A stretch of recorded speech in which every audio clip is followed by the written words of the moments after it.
सुप्रभात बच्चों, आज हम अपनी हिंदी पाठ्य पुस्तक में 11वें अध्याय का अध्ययन करेंगे। नीति के दोहे। नीति के दोहे कबीरदास जी द्वारा लिखे हुए हैं।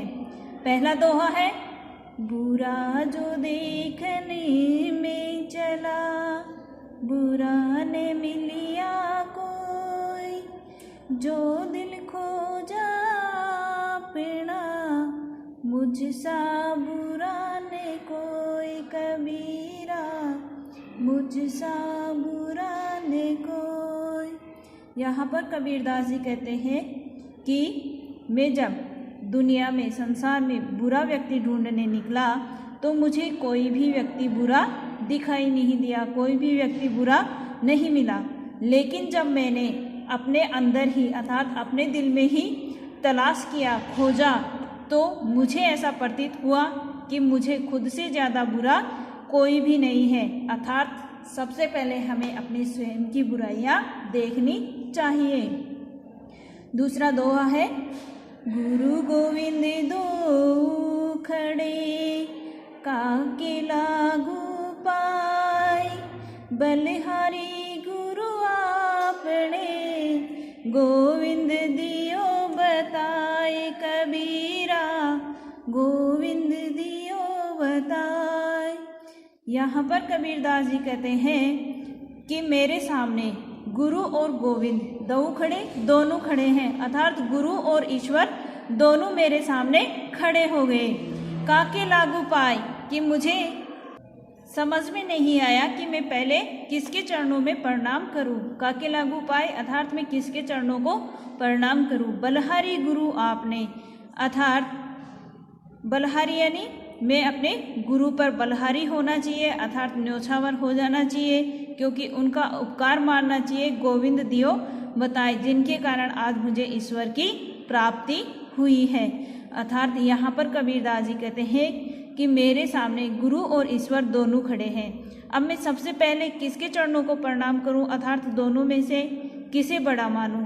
फिर मैंने विचार किया और मुझे अपने गुरु पर बलिहारी होना चाहिए, उनका उपकार मानना चाहिए कि उन्होंने मुझे ईश्वर तक पहुंचने का मार्ग बता दिया। साई इतना दीजिए जामे कुटुंब समाए, मैं भी भूखा ना रहूं, साधुन भूखा जाए कबीरा, साधुन भूखा जाए।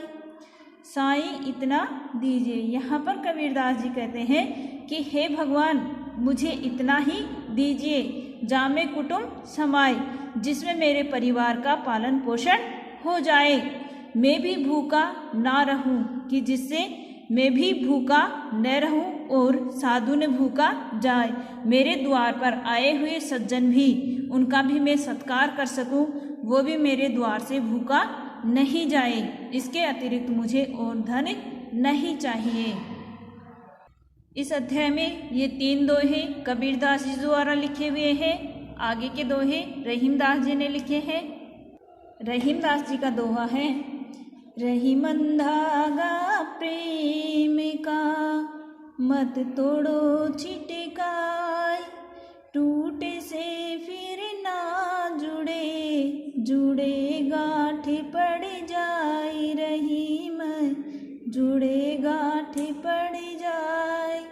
यहाँ पर रहीमदास जी कहते हैं कि जो प्रेम रूपी धागा है उसको कभी भी नहीं तोड़ना चाहिए। मत तोड़ो छिटकाए, अर्थात झटका दे करके उस धागे को नहीं तोड़ना चाहिए। जिस प्रकार से टूटा हुआ धागा वापस नहीं जुड़ता है और जुड़ता है तो उसके बीच में गांठ पड़ जाती है, टूटे से फिर ना जुड़े, कि वह टूटने के बाद में वापस नहीं जुड़ता है, और अगर जुड़ता भी है तो उसके बीच में गांठ पड़ जाती है। उसी तरह से हमारा जो प्रेम का व्यवहार है वह यदि वापस जुड़ेगा तो मन में एक खटास उत्पन्न रह जाएगी। इसीलिए हमें कभी भी प्रेम रूपी धागे को नहीं तोड़ना चाहिए। दूसरा दोहा है इनका, बड़ी बड़ाई ना करे, बड़े ने बोले बोल, रहीमन हीरा कब कहे, लाख हमारो मोल रहीमा, लाख हमारो मोल। यहाँ पर रहीमदास जी ने कहा है कि बड़े बड़ाई ना करें, कि जो बड़ा व्यक्ति होता है कभी भी अपनी बड़ाई नहीं करता है, अर्थात वह स्वयं की प्रशंसा नहीं करता। बड़े न बोले बोल, और वह कभी भी अपने बारे में बढ़ चढ़ कर के बातें नहीं करता है। जिस तरह से रहीमन हीरा कब कहे कि हीरा अपना मोल महंगा होते हुए भी अपना मोल स्वयं नहीं बताता है, अर्थात अपने मुंह से अपना मोल नहीं करता है। लाख हमारो मोल, कि मैं लाख रुपए का हूँ। उसी प्रकार से जो महान व्यक्ति होता है वह अपने गुणों का स्वयं बखान नहीं करता है। आगे का दोहा है, तरुवर फल नहीं खाते हैं, सरवर पिए ने पान, कह रहीम पर काज हित, संपत्ति सच्ची सुजानी रहीमा, संपत्ति सच्ची सुजान। यहाँ पर रहीमदास जी कहते हैं कि तरुवर अर्थात पेड़, कि जिस तरह से पेड़ अपना फल स्वयं नहीं खाते हैं और सरवर पिए न पान, जो सरोवर है वह भी अपना जल स्वयं नहीं पीते हैं। कह रहीम पर काज हित, उसी प्रकार से पर काज यानी दूसरों के काम आते हैं। जो सज्जन लोग होते हैं वे दूसरों के काम आते हैं और दूसरों के लिए ही संपत्ति सच्ची सुजान, दूसरों के हित के लिए ही अपनी संपत्ति का संचय करते हैं, अर्थात उनके लिए दूसरों की भलाई करना ही उनका मुख्य लक्ष्य होता है।